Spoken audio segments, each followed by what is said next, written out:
Hi everyone, Aurora with Supercharged Science, homeschool science resources for K through 12. And today I'm going to give you 3 simple steps to keeping the best homeschool science journal notebook. The way that I actually teach when I was teaching mechanical engineering, this is how my engineering students were required to keep their notebooks, journals as well. Okay, so super simple. If you like this and you want more, there's actually a lot more detail and step-by-step videos and like screenshots and videos of me showing you my notebooks that I would keep. You can go to www.superchargedscience.com. You can look at that. It's free. You can just look under free stuff and it'll say Science Journal. And so you can look at that at superchargedscience.com. Just click on free stuff and then Science Journal and you can get the full huge version of this. But 3 simple steps, super easy. Grab a pencil. Okay, so it's really grab, title, and record.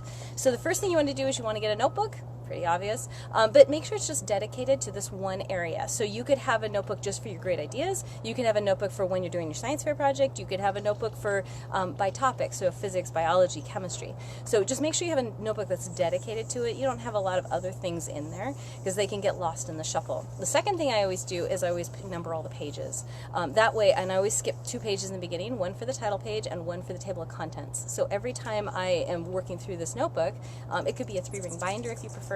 But all the pages are numbered, and that way I can say, oh, you know what, I just finished this experiment on driveway races, and I'm going to write it in the table of contents. So it's really easy for me to reference later. Okay, so you want to grab a notebook. Second thing you want to do when you do your experiment, you got to title it, right? So all your great ideas that you have about science, now kids, I'm talking to you, all the great ideas that you have about your science experiments, your projects, your inventions, your creations, they are worthless if you cannot share your ideas with others in a way that they understand. It could be done by video, audio, or a lot of scientists prefer journaling because that's how you actually can draw your pictures, you can draw your diagrams, your schematics, you can take your data, you can write your equations. You can't do that on a video. And so if you want to go out there and invent stuff, that's fantastic. But if you have no way to share it, then it just stops with you, and that's not what science is about. So parents, share this information with your kids, that their ideas are great, and you need to be able to communicate that with others. And there are many forms of communication. Science Journal Notebook is really just one. You know, a lot of great scientists like Nikola Tesla and Einstein, they would keep, well, Einstein not as much, but they would keep science journals just for themselves personally. It was like a diary of their ideas. And so that is a great way to get this process started, especially if your kids have resistance to writing. So they can just draw pictures. And just at night say, hey, what are your great ideas? What do you want to work on tomorrow? What went well today when we did science? And just get them into that rhythm, into that flow, so it's a lot easier further down the road. Okay, so you got your notebook. You have to title it. Grab, title, record. So the second one is title it. So what is it? You know, what are you doing? I'm making the world's best Kool-Aid. I'm trying to decide if chewing gum will increase the test scores that kids have on exams. Something like that. Which reminds me, here, another tangent that's super, super helpful. If you want to win your next science fair project, you have to pick a topic that cannot be researched. You can't do like the life cycle of a butterfly. Anybody could look that up on Google or in an encyclopedia. You have to test something that is not look-upable. So, for example, the chewing gum thing that I made up just came out of my head, made me think of that, because you can't look up, well, if kids chew gum, do they get better test scores? I don't know. You have to design an experiment to answer that question.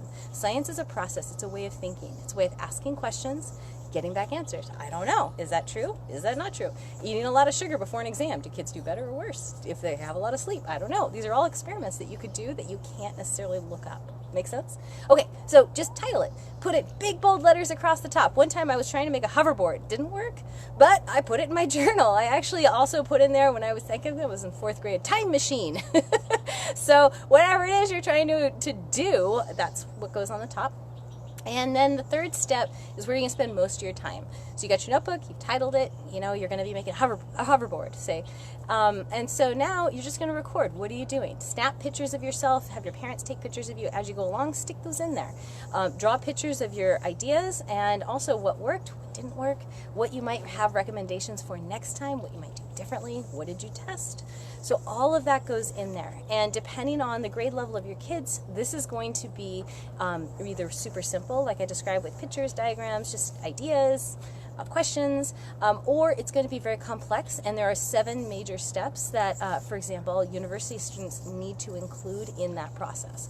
Those 7 steps you can actually get from my website, which is www.superchargedscience.com. I don't have time to go through all of it, and it's kind of complicated and really too much information. So if you have a junior high school or high school student, go to my website, superchargedscience.com, and click on free stuff, and it'll say Science Journal, and those steps are in there, and you'll be able to see what those actually look like.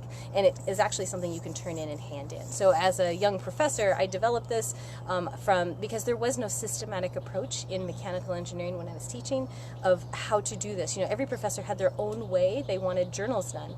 And I stepped back and I'm like, wait a minute, well, how is it done professionally after kids get out of college? And so that's what I have there. So you can take a look at that if that's of interest to you. Okay, so I hope this has been helpful. You're going to grab a notebook, you're going to title it, and you're just going to get your kids, especially if they're 6th grade and younger, just in the habit of recording what they see, just in the habit of recording their ideas, what they test. Oh, I'd like to do this. I always write questions in the margins that I have during my experimenting, if I don't have time to, kind of develop it further. But I'm like, oh, I need to see what happens if I use a red light instead of a purple light here with the plant.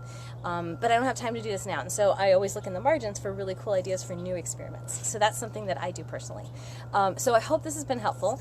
And I'm excited about seeing what you guys invent. I love it when people send me pictures and I'm just like, wow, that's so cool. Good job. So you can always contact me, Aurora, at superchargedscience.com. And I look forward to seeing you next time. Thank you so much, everyone.